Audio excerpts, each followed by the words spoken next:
I'm Morgan Reynolds, 35, standing in my parents' backyard, watching my sister Natalie gather everyone around for her special announcement. The familiar knot in my stomach tightens as I see her smug smile. 20 years of rivalry, and she still finds ways to hurt me. What she doesn't know is that while she's about to publicly humiliate me, I'm holding the keys to her dream lakefront property in my pocket. Sometimes revenge isn't about destruction, it's about teaching someone a lesson they'll never forget. Before I tell you how I turn the tables on my sister's cruelty, drop a comment letting me know where you're watching from and hit that subscribe button if you've ever dealt with a toxic family member. Growing up as the younger sister to Natalie Reynolds was like living in a permanent shadow. From the day I was born, it seemed like my existence was a competition I never signed up for. Natalie is 2 years older than me, and as far back as I can remember, she's been determined to outshine me in every possible way. Our childhood home in suburban Connecticut was comfortable but not extravagant. Dad worked as an engineer while Mom taught elementary school. They raised us with solid middle-class values: work hard, save money, be kind to others. Somehow, those lessons landed differently with each of us. I was always the practical one. While other teenagers spent their babysitting money on makeup and trendy clothes, I saved for college. My room was organized, my grades were excellent, and I had a 5-year plan before I even started high school. Nothing flashy, just consistent and determined. Natalie, on the other hand, developed expensive tastes early. She wanted designer labels, exotic vacations, and constant validation. Where I saw value in hard work and delayed gratification, Natalie focused on appearance and immediate status. She wasn't necessarily malicious as a child, just insecure and desperate for attention. The first time I remember her taking credit for my work was in 4th grade. I had spent weeks on a science project about ecosystems, creating a detailed terrarium that my teacher called college-level work. When Parents' Night came around, I overheard Natalie telling her friends that she had helped me with all the hard parts because I couldn't understand the science. I was hurt but said nothing. That became our pattern, her taking, me retreating. By high school, the dynamic was firmly established. Natalie would find ways to diminish my achievements or claim them as her own. When I was accepted to Cornell on a partial scholarship, Natalie told extended family she had coached me through the application process.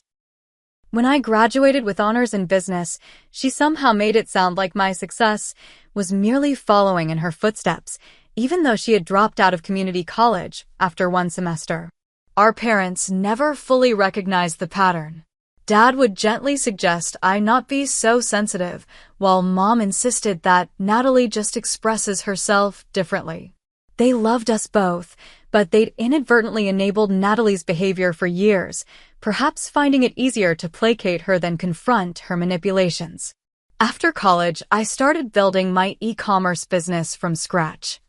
I identified a market gap in sustainable home goods and worked 16-hour days developing relationships with ethical manufacturers. The first 2 years were brutal. I lived on ramen noodles in a tiny studio apartment, pouring every penny back into the business. Natalie, meanwhile, bounced between retail jobs, always quitting when they became too demanding or beneath her talents. Then my business took off. By year 3, I had 10 employees and had tripled my revenue. By year 5, I was featured in Entrepreneur magazine as one of the 30 under 30 to watch. Suddenly, Natalie was telling everyone how she had always believed in me and had given me the confidence to succeed. At family gatherings, she positioned herself as my biggest supporter and unofficial business advisor. I learned to choose my battles and keep my private life private. While Natalie rented a luxury apartment she could barely afford and leased a new BMW every 2 years, I lived modestly in a comfortable but unassuming townhouse and drove my reliable Honda into the ground. I invested in my retirement, built an emergency fund, and created real financial security. Natalie assumed I was just bad with money rather than strategic with it.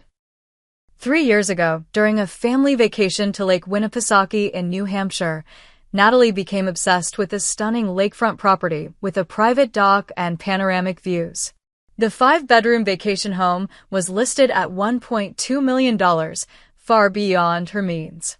Still, she spent the entire trip talking about her future lake house, taking photos of every room during an open house, and making plans for family gatherings she would host there. Every family event since has included her lamenting that someone else bought her dream house, though she never had the finances to seriously consider it. What no one in my family knew was that my business had hit a temporary rough patch 6 months ago. A major supplier went bankrupt, leaving me with thousands of dollars in unfulfilled orders and angry customers. At the same time, an algorithm change on a major marketplace slashed my visibility. It was a perfect storm, and while I knew it was temporary, my cash flow took a serious hit. I had to take out a short-term business loan to stay afloat. Natalie somehow discovered my financial challenges, probably by snooping through papers during a visit to my home. I caught her rifling through my mail once, but dismissed it. I should have known better. Then last month, through a complete coincidence, the Lake Winnipesaukee house, Natalie's dream property, came back on the market at a reduced price due to the owner's divorce. The moment I saw the listing, an idea began to form. It was risky, perhaps petty, but something in me couldn't resist. I contacted the real estate agent and discovered that the owners needed a quick sale. They were willing to accept $950,000 for a property worth much more. I spent 3 sleepless nights running numbers, talking to my financial advisor, and weighing the consequences. In the end, I decided to liquidate a significant portion of my emergency savings and investment portfolio. I created an LLC to keep my name off public records and made an all-cash offer. The timing was incredibly tight. The closing was scheduled for the Saturday morning of our annual family reunion. Part of me questioned if I was making a huge mistake, both financially and ethically. Was I using my hard-earned money just to teach my sister a lesson? Or was this finally my chance to establish boundaries that had been crossed for decades? As I signed the preliminary paperwork, I kept telling myself this wasn't about revenge. It was about finally standing up for myself after years of allowing Natalie's behavior to go unchecked. Still, a small voice wondered if I was becoming exactly what I resented in my sister, someone willing to use money as a weapon. The annual Reynolds family reunion is a tradition that stretches back to before I was born. Every summer, aunts, uncles, cousins, and grandparents descend upon my parents' sprawling backyard in Connecticut for a day of food, reminiscing, and inevitable family drama. Usually, I look forward to it, a chance to reconnect with favorite cousins and show off new photos of my latest product line. This year was different. As I pulled into my parents' driveway, my stomach churned with anxiety. My business troubles weren't catastrophic, but they weren't something I was eager to discuss either. I'd had to let 3 employees go temporarily and scale back operations while rebuilding my supply chain. To someone like Natalie, who understood business about as well as she understood quantum physics, these normal entrepreneurial challenges would look like complete failure. I checked my phone one more time before getting out of the car. No message from the real estate agent yet about the closing. I took a deep breath and grabbed the homemade appetizers from my passenger seat. Keeping up appearances was important today. "Morgan, you finally made it." My mother rushed across the lawn to greet me, her floral sundress fluttering in the summer breeze. She pulled me into a tight hug that smelled of her signature perfume and sunscreen. "Everyone's already here. Even your cousin Jenna from Seattle made it this year."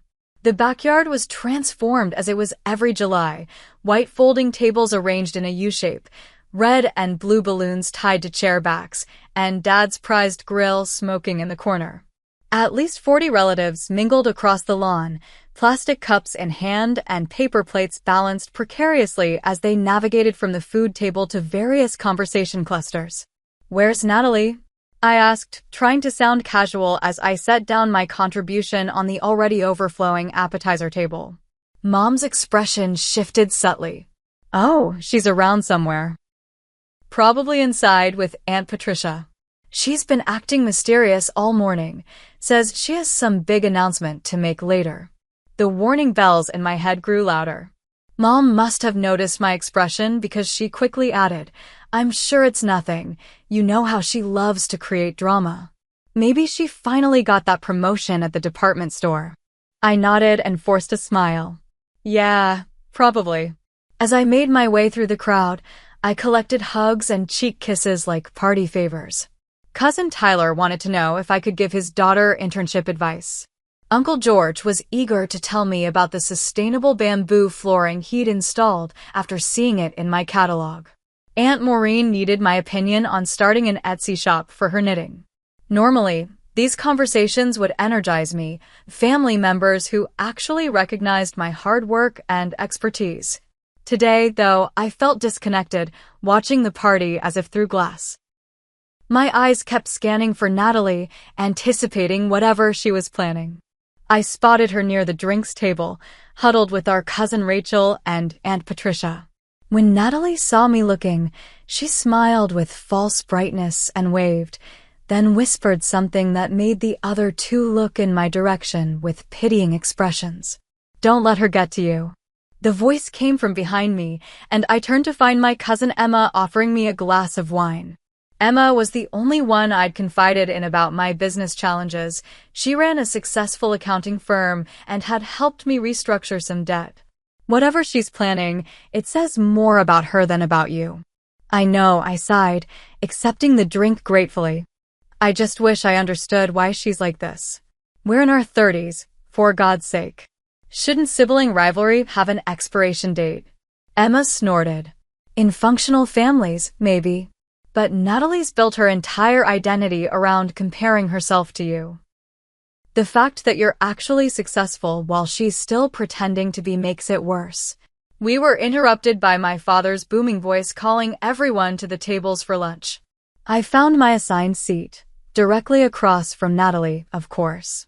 Mom's seating charts always seemed designed for maximum dramatic potential. Natalie was already holding court at our table, describing her recent weekend trip to the Hamptons, courtesy of a friend, whose name she conspicuously avoided mentioning. Her outfit screamed, trying too hard, a designer dress that still had the security tag hastily removed. She'd almost certainly wear it once and return it, and sunglasses worth at least 2 of her car payments perched on her head. Morgan, she exclaimed when I sat down, with the exaggerated enthusiasm of someone performing for an audience. I was just telling everyone about this amazing investment opportunity I've been considering. Real estate is where the real money is, don't you think? The pointed question made my chest tighten. Did she already know about the lake house? No, that was impossible. The paperwork wasn't even finalized yet. It can be, I answered neutrally, serving myself some potato salad. If you know what you're doing. She leaned forward, lowering her voice to a stage whisper audible to everyone nearby. Well, I've been doing some research on financial stability. It's so important to diversify before a major market downturn. Some businesses just aren't built to weather economic storms, you know. Several relatives shifted uncomfortably, clearly sensing the barb beneath her words. I felt heat rising to my cheeks, but kept my expression neutral as I took a deliberate sip of wine. I wouldn't give her the satisfaction of a reaction. The lunch progressed with increasing tension. I noticed more family members giving me those same pitying looks. Cousin Derek asked with suspicious casualness how business was going these days, while Aunt Patricia suggested she knew someone hiring administrative assistants if I was looking for something more stable. By the time dessert was served, I was mentally exhausted from maintaining my composure. I excused myself to the bathroom, needing a moment alone. In the quiet of my parents' powder room, I checked my phone again. One new message from the real estate agent. Paperwork ready for final signatures tomorrow morning, 9 a.m. Congratulations on your new lake house. A strange calm settled over me. Whatever Natalie was planning, I now had certainty about my counterplay. I looked at myself in the mirror, straightened my shoulders, and rejoined the party. I found Uncle Robert near the dessert table, methodically working his way through a slice of Mom's famous blueberry pie. He had always been my favorite relative, a quiet, observant man who seemed to see through family dynamics with X-ray vision. "Your sister's on a mission today," he commented as I approached. It wasn't a question. "Apparently so," I replied, selecting a brownie from the spread. "Any idea what her big announcement is about?" Uncle Robert gave me a knowing look. "Nothing good, judging by how much whispering she's been doing. But I'll tell you something I learned in 40 years of marriage to your Aunt Linda. People who need to tear others down are standing on pretty shaky ground themselves." I smiled gratefully at him. "I know you're right. I just wish." The sharp clinking of metal against glass interrupted me. We turned to see Natalie standing at the head of the table, beaming with barely contained excitement, a silver spoon in her hand. "Everyone, could I have your attention, please? I have something important to share with all of you." The backyard fell silent as everyone turned toward Natalie. She stood with perfect posture, her expression a masterclass in manufactured concern. My heart pounded as I made my way back to my seat, already knowing what was coming but powerless to stop it. "First, I want to thank Mom and Dad for hosting another wonderful reunion," Natalie began, raising her glass in their direction. They beamed, oblivious to what was about to happen. "Family is everything to me, which is why I feel it's so important to share when one of us is struggling." She paused dramatically, her eyes finding mine across the tables. The artificial sympathy in her expression made my stomach turn. "I'm sure many of you have noticed that our dear Morgan seems different today. More reserved than usual." Murmurs of agreement rippled through the crowd. "Well, I think it's time we address the elephant in the room because Morgan needs our support right now." I gripped my napkin under the table, knuckles turning white. Emma, sitting nearby, shot me a concerned look. "It breaks my heart to tell you all this," Natalie continued, her voice trembling with entirely fake emotion, "but Morgan's business has failed. She's filed for bankruptcy." The collective gasp was exactly what Natalie had hoped for. Shocked faces turned toward me, some with genuine concern, others with barely concealed curiosity. The word bankruptcy hung in the air like a toxic cloud. "I discovered the paperwork last week," she added, conveniently omitting how she'd obtained this completely false information. "She's lost everything, her inventory, her warehouse, even her business accounts.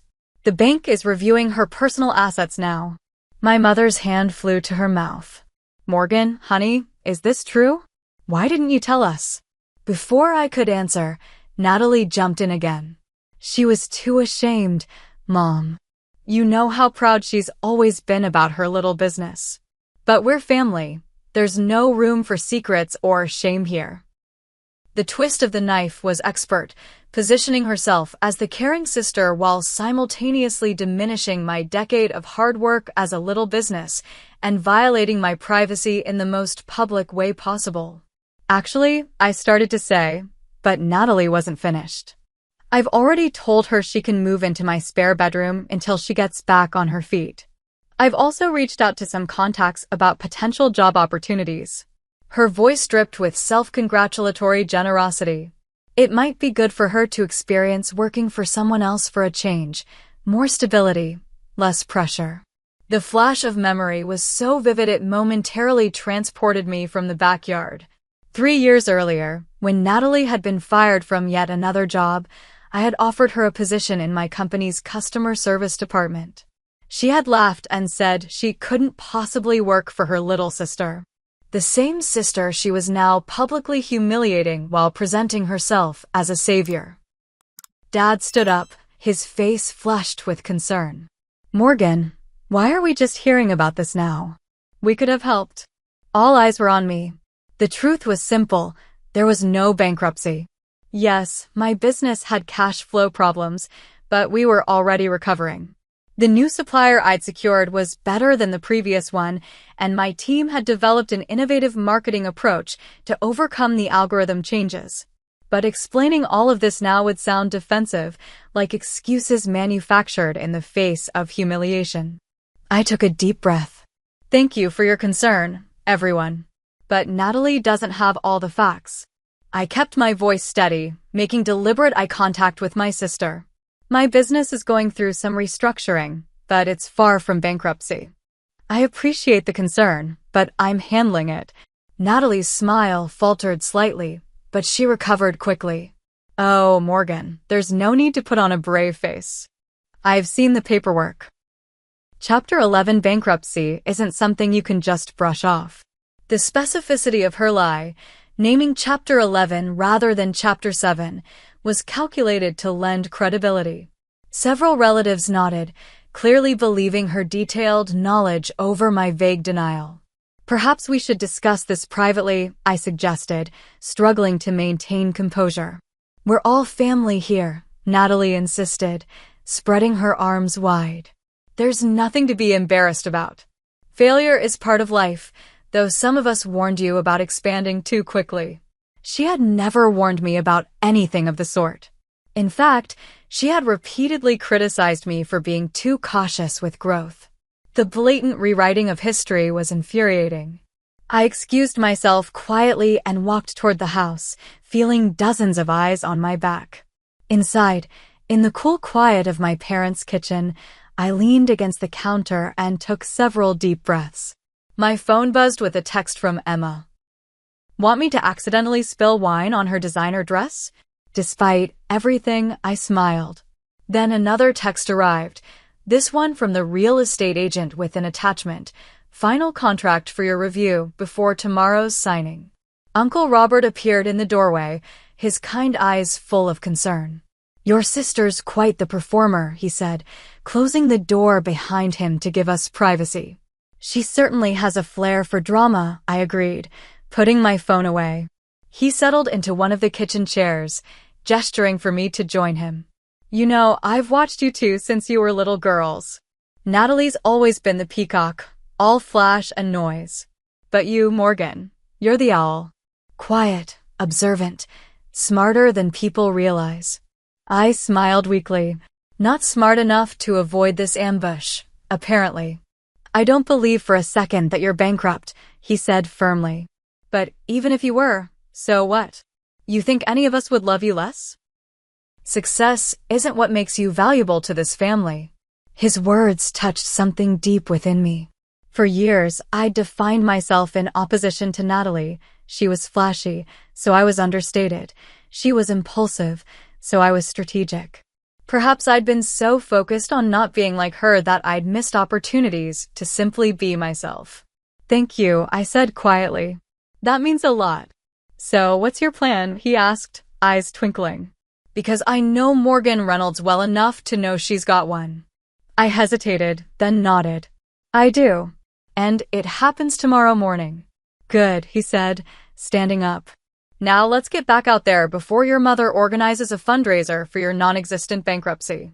We returned to the backyard, where Natalie was still holding court, now detailing her generous plans to help me rebuild my life. I took my seat and ate a piece of pie, letting her words wash over me.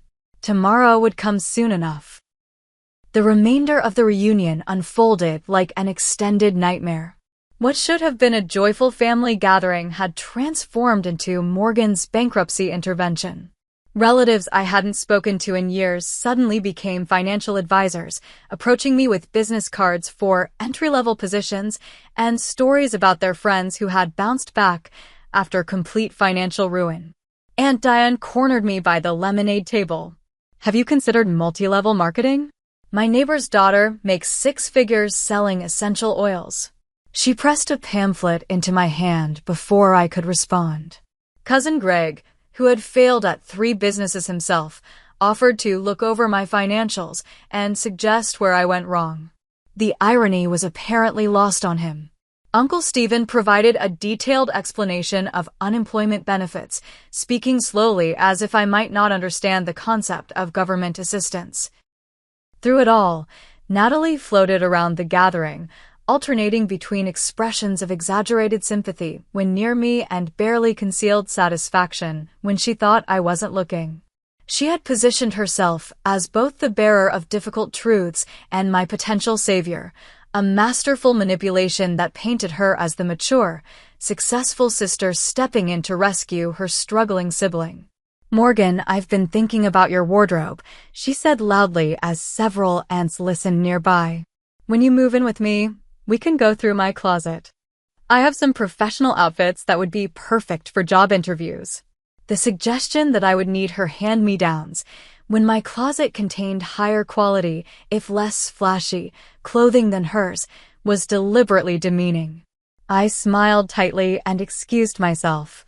My parents, to their credit, seemed uncertain what to believe. Mom kept bringing me extra portions of food as if financial problems might have left me malnourished, while Dad awkwardly mentioned that his retirement fund was in good shape if emergency cash was needed. Their concern was genuine, but their willingness to accept Natalie's story without question hurt almost as much as her betrayal. As afternoon faded into evening and tiki torches were lit around the yard, I found myself sitting alone on the old wooden swing at the edge of the property. The same swing where I'd retreated as a child when Natalie's taunting became too much. Some patterns never change. "Mind if I join you?" I looked up to see my cousin Emma holding 2 glasses of wine. I shifted over on the swing, and she settled beside me, handing me one of the glasses. "Remember when we were kids, and Natalie told everyone at Christmas that you still wet the bed?" Emma asked after a moment of silence. I groaned at the memory. I was 9, and she had all the adults checking if my sheets were dry every morning for the rest of the visit.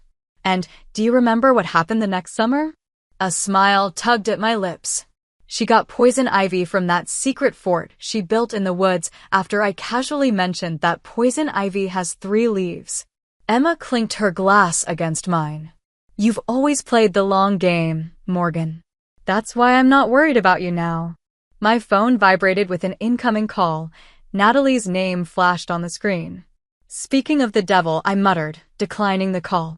Within seconds, she appeared at the edge of the lawn, spotting us on the swing.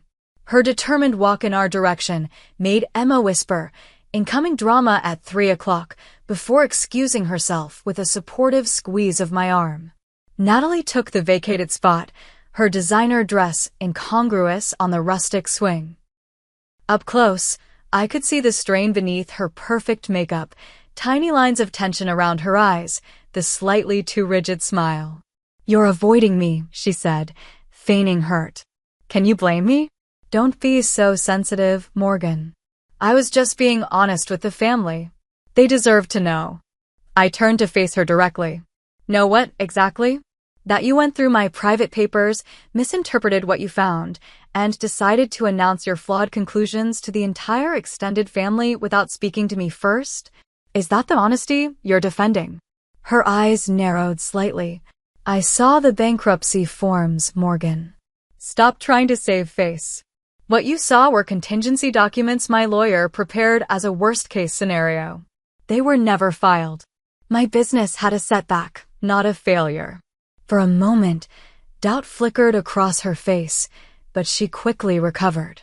"Well, the family needed to know either way. I'm just looking out for you. I've already told everyone you can stay with me until you get back on your feet. My spare room is small, but it's better than nothing, which is apparently what you have now." The calculated cruelty of her words struck me like a physical blow. This wasn't just about embarrassing me. She wanted to see me dependent on her, diminished in the family's eyes while she played the generous protector. "I'm not moving in with you, Natalie. My business is fine, my house is fine, and my life is fine, without your intervention." She stood up, smoothing her dress with manicured hands. "We'll see about that. I've already told everyone we're meeting with a financial advisor on Monday to discuss your options. I'm not letting you push away help because of pride." As she walked away, my phone buzzed with a text notification. It was from her, sent to the entire family group chat, "So worried about Morgan. She's in denial about her situation." If anyone has job leads for her, please send them my way since she's too proud to ask directly. I stared at the message, watching as sympathetic responses poured in from relatives. The public performance continued, even as the party wound down. The depth of her need to see me humbled was staggering. Later, as I helped my mother clean up the kitchen, she approached the subject cautiously. "Honey, about what Natalie said.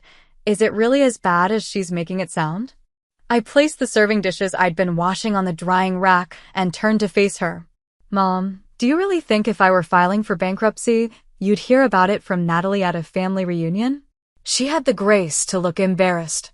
"I suppose not. But she seemed so certain, and you've been so quiet lately. My business had some challenges with a supplier, but we're already recovering." What Natalie did today was share private information, incorrectly, I might add, without my permission. And instead of asking me directly, everyone just assumed she was telling the truth. Mom dried her hands on a kitchen towel, her expression troubled. "You know how Natalie gets. She's always been sensitive about your success." The familiar pattern of excusing Natalie's behavior made my jaw clench. "That's not sensitivity, Mom. It's cruelty." Before she could respond, my phone rang. It was the real estate agent. I excused myself and stepped onto the back porch to take the call. "Morgan? Great news. All the paperwork is processed.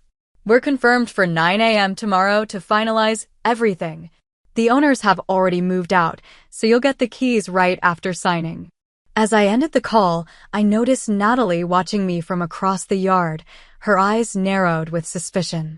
In that moment, I made my decision. The lake house wouldn't just be an investment property, it would be the setting for a long overdue conversation between sisters.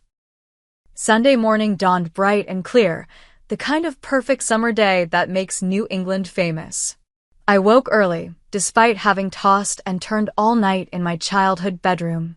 My parents had insisted I stay over after the reunion, concerned about my emotional state following Natalie's announcement. I dressed carefully in a crisp white button-down and navy slacks, professional but not showy. The outfit was a deliberate choice, one that said successful businesswoman without screaming for attention. As I applied minimal makeup, I rehearsed what I would say to Natalie. This wasn't about revenge, it was about boundaries and truth. Downstairs, I found my father at the kitchen table with his customary Sunday crossword puzzle. He looked up when I entered, surprise registering at my attire. "You're dressed up for a Sunday morning," he commented, setting down his pen. "I have a meeting," I explained, pouring myself coffee. "A business opportunity that couldn't wait." He studied me for a moment. "Morgan, about yesterday, your mother and I are worried. If things are difficult financially, we want to help. No judgment." I sat across from him, wrapping my hands around the warm mug. "Dad, I need you to hear me clearly. I am not filing for bankruptcy. My business had a temporary cash flow issue that's already resolving itself. What Natalie told everyone yesterday was both incorrect and an invasion of my privacy." His expression shifted from concern to confusion. "But she said she saw the paperwork. She saw preliminary documents my lawyer prepared as a contingency plan, which is standard business practice during financial restructuring. Those papers were never filed. If you don't believe me, you're welcome to call my accountant tomorrow." Dad looked down at his crossword, embarrassment coloring his face. "I should have asked you directly." "Yes, you should have." I kept my voice gentle but firm. "For 35 years, you and Mom have given Natalie the benefit of the doubt while expecting me to be the bigger person. I'm tired of it, Dad." The silence between us stretched, heavy with decades of unaddressed family dynamics. Finally, he nodded. "You're right. We've enabled her. Difficulties with you." "I'm sorry, Morgan." His acknowledgement, however belated, was something I hadn't realized I needed so desperately. I reached across the table and squeezed his hand. "Thank you. So what's this meeting about?" he asked, clearly trying to change the subject to safer territory. I smiled. "A property investment. Actually, I should get going. I'm meeting the agent at 9. As I gathered my purse and keys, my phone buzzed with a group text from Natalie to the family, taking Morgan to brunch today to discuss next steps. We'll update everyone on her situation later. So grateful for all your support during her difficult time. The audacity was breathtaking. I hadn't agreed to any brunch, yet she was continuing the narrative of herself as my caretaker. I texted back quickly, "Actually, I have a meeting this morning." Rain check. Her response was immediate. "What meeting?" "Financial advisors don't work Sundays. Stop avoiding help." Rather than engaging further in the group chat, I sent her a private message.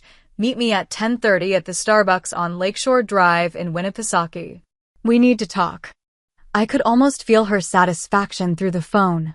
She undoubtedly thought I was finally admitting defeat and seeking her help. Her reply was sugary sweet. "Of course, sis. I'll be there to support you."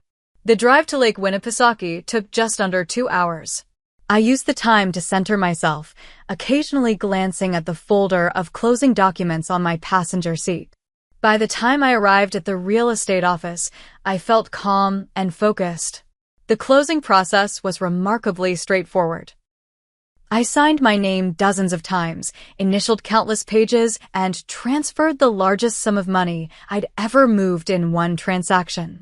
When it was done, the agent handed me 3 sets of keys. "Congratulations, Ms. Reynolds. The lake house is officially yours." I drove the short distance to the property, parking in the circular driveway of what was now my vacation home. The realtor hadn't exaggerated. It was stunning. The 2-story cedar and stone structure faced the lake, with a wraparound porch and floor-to-ceiling windows capturing the breathtaking water views. A private dock extended into the clear blue lake, with a small boathouse at its end. I unlocked the front door and stepped inside. Hardwood floors gleamed in the sunlight streaming through the windows. The previous owners had left some furniture. A massive stone fireplace dominated the great room, flanked by built-in bookshelves and comfortable seating. The kitchen featured high-end appliances and granite countertops. Upstairs, the master suite offered panoramic lake views and a spa-like bathroom. It was exactly as Natalie had described it countless times over the past 3 years, her dream home that she would definitely buy someday when she got her big break. I walked through each room slowly, taking mental inventory. Though the purchase had been partly motivated by wanting to teach Natalie a lesson, I was surprised by how much I genuinely loved the property. It was peaceful here, the kind of place where I could actually relax away from the demands of my business.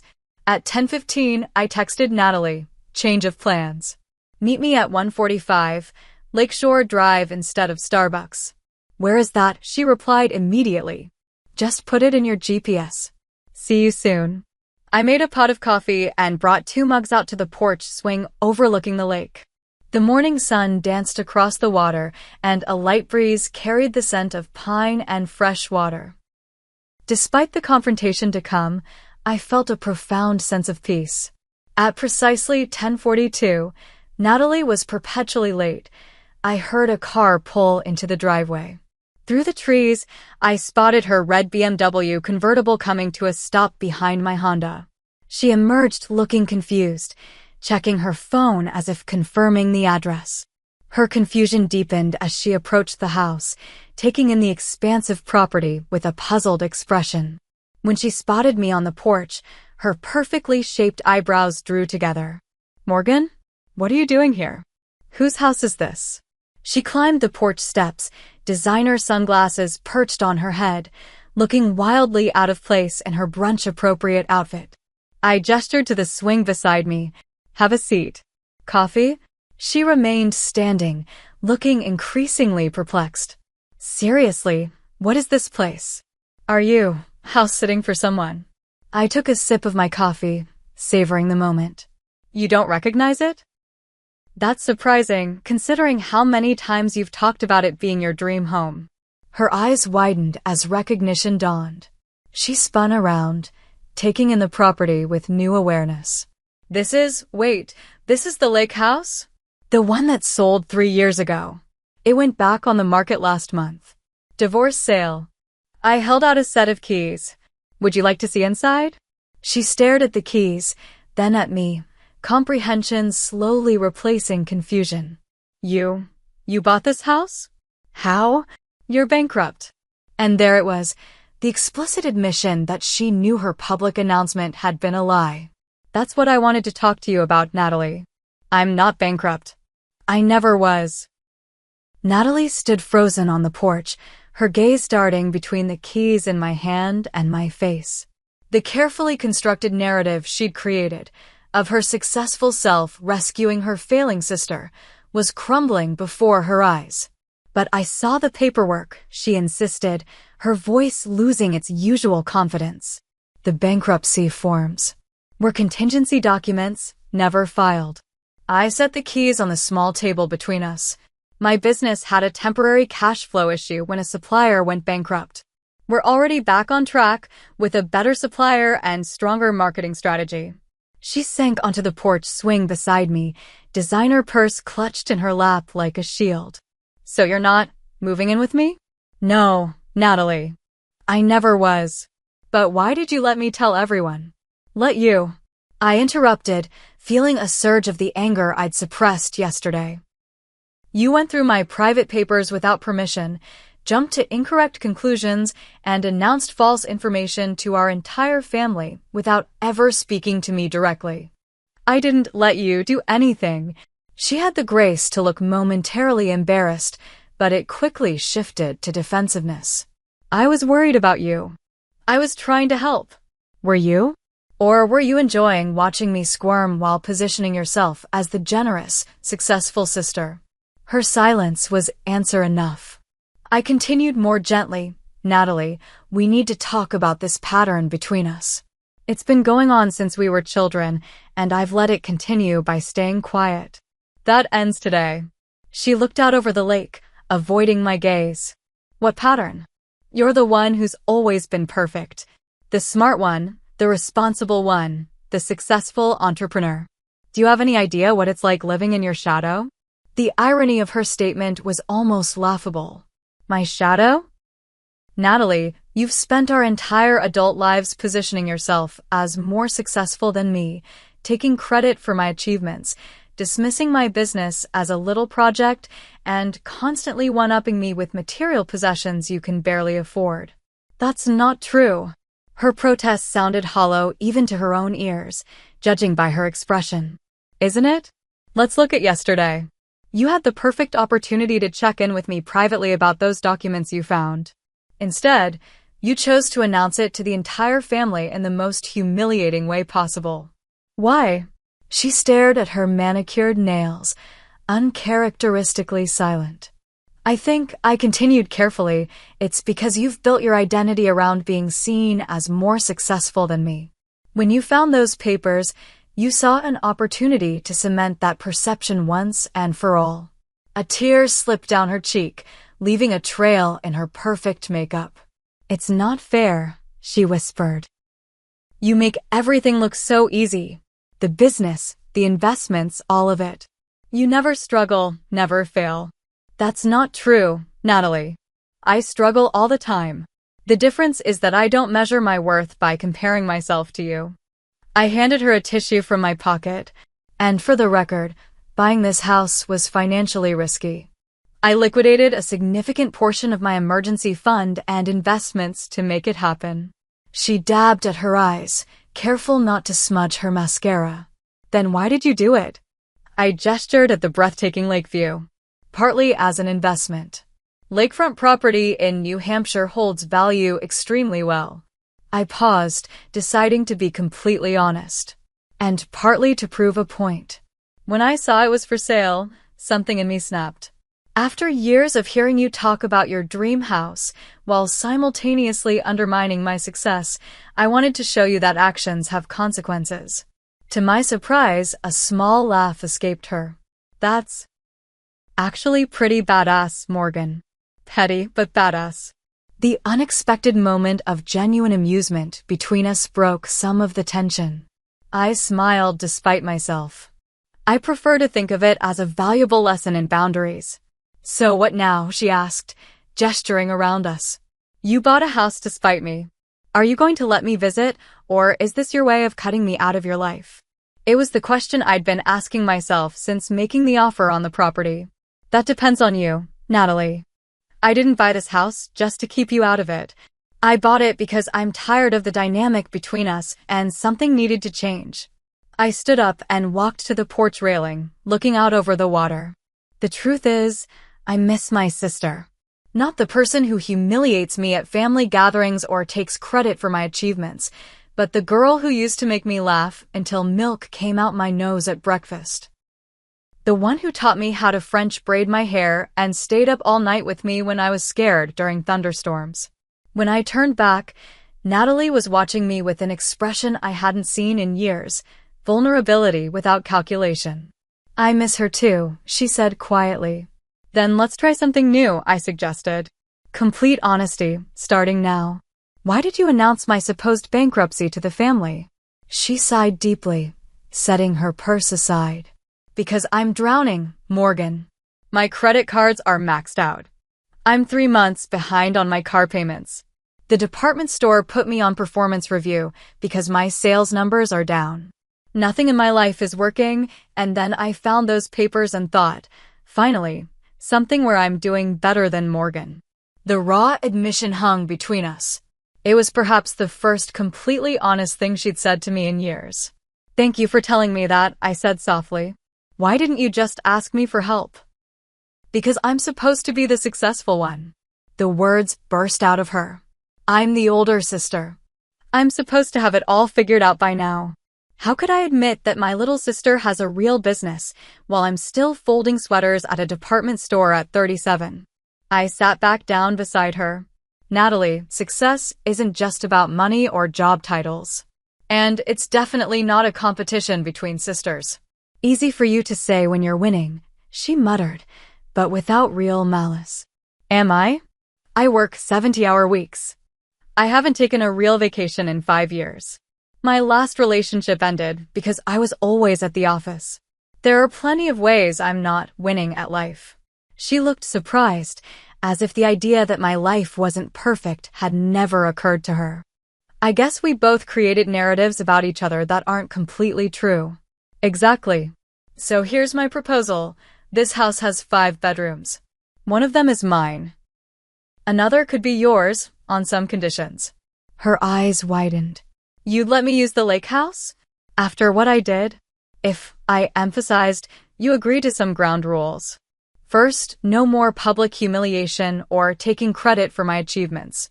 Second, we start being honest with each other about our finances, our struggles, everything. Third, you tell the family the truth about your announcement yesterday. She winced at the last condition. They'll think I'm terrible. They'll think you made a mistake. And if you own it, they'll respect your honesty. She considered this, then nodded slowly. And in return, I get to use this gorgeous house sometimes? More than that, I said. You get a chance for us to be real sisters again, not competitors. And I added, I'll help you get your finances under control if you want. No judgment, just practical support. For a moment, I thought she might reject the offer out of pride. Then her shoulders relaxed, and for the first time in years, I saw my actual sister, not the performance she usually put on. I'd like that, she said simply. I extended my hand. Then we have a deal? She ignored my hand and pulled me into a tight hug instead. Deal, she whispered against my shoulder. As we separated, I picked up the keys from the table and placed them in her hand. Why don't you give yourself the tour? I'll make some more coffee. While Natalie explored the house, exclaiming over features she'd coveted for years, I called my parents. It was time for the family to hear the truth from both of us. 2 weeks after the family reunion, we gathered again, this time at the lake house. The invitation had gone out to the entire extended family, surprising everyone with its joint signature.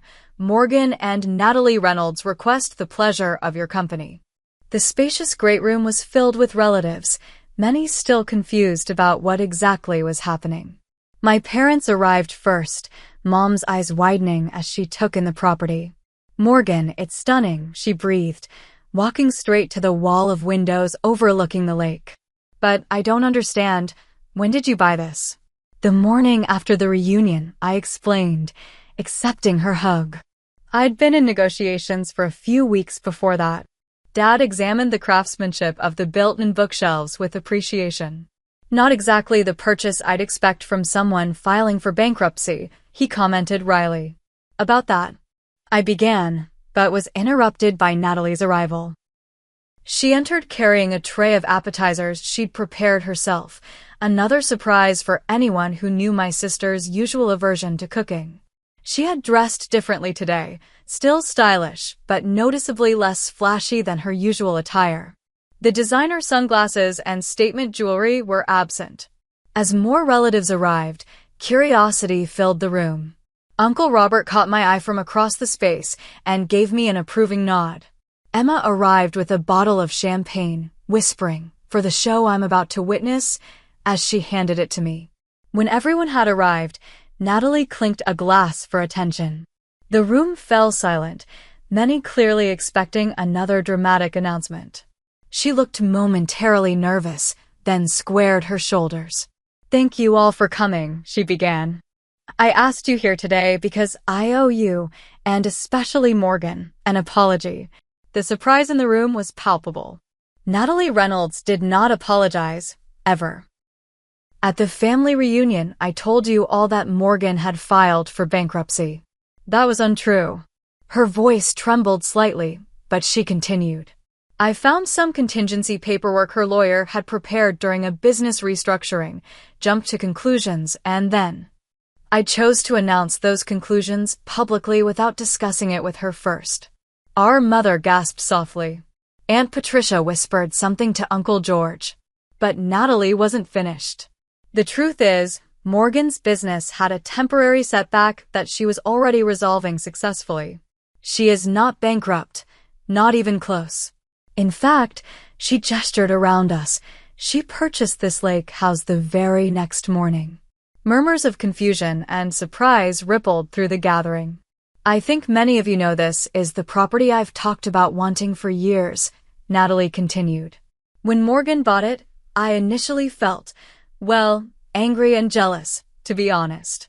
But it made me realize something important. The competitiveness between us has been mostly driven by me, and it needs to stop." I stepped forward to stand beside her, a united front for perhaps the first time in our adult lives. "We wanted to invite you all here today," I added, "to clear the air and start fresh. This house isn't about rivalry or revenge. It's going to be a gathering place for our family." Natalie nodded. "Morgan has generously offered to let me use it too, despite my behavior. That's the kind of sister she's always been, the kind I want to become." The authenticity of her words touched something deep within me. This wasn't the performative Natalie I'd grown used to. This was my actual sister, vulnerable and genuine. Dad was the first to respond, clearing his throat emotionally. "I think I speak for everyone when I say we're proud of both of you." This kind of honesty takes courage. The tension in the room dissolved into relieved conversation. Relatives approached us, some to express support, others to sheepishly admit they'd been too quick to believe the bankruptcy story. Uncle Robert gave each of us a bear hug, whispering about time in my ear. In the months that followed, change didn't happen overnight. Old habits occasionally resurfaced. Natalie sometimes slipped into competitiveness, and I sometimes withdrew rather than confronting issues directly. But the foundation had shifted. With my guidance, Natalie developed her first real budget and started addressing her debt. She found a job in retail management that better utilized her people skills and fashion knowledge. She still loved beautiful things, but began to understand the difference between quality and showing off. My business not only recovered but thrived with the new supplier relationships. The marketing strategy developed during our crisis period turned out to be more effective than our previous approach, leading to our most profitable quarter ever. The lake house became exactly what I'd hoped, a sanctuary for family healing. My parents celebrated their 40th anniversary there.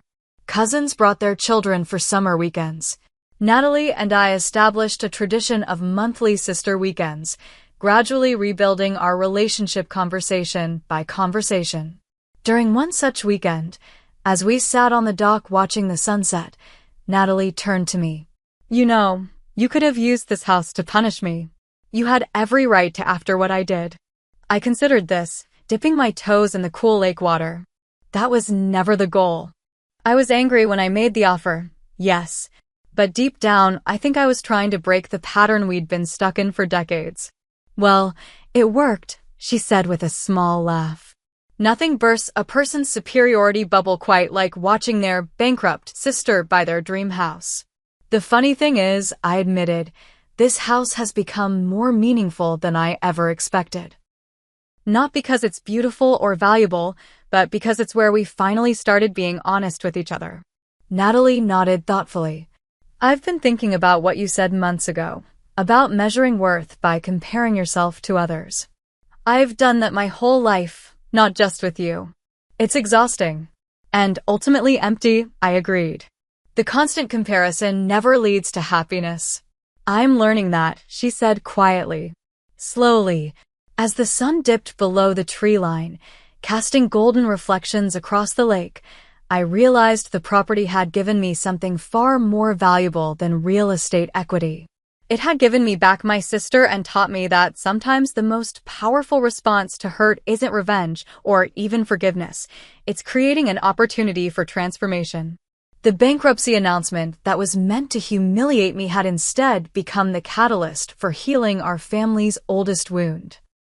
In trying to publicly diminish me, Natalie had unknowingly set us both on a path to something better than success, authenticity and reconnection. That evening, as family members gathered around the fire pit sharing stories and laughter, I looked around at the faces illuminated by the dancing flames. The journey from hurt to healing hadn't been simple or straightforward, but standing on the other side, I wouldn't change a moment of it. What's your experience with family rivalries? Have you ever had a turning point that transformed a difficult relationship? Share your stories in the comments below. And if this tale of sisterhood and redemption resonated with you, please hit that subscribe button and give this video a thumbs up. Thank you for being part of this journey, and remember, sometimes the path to healing begins with the very moment designed to break us.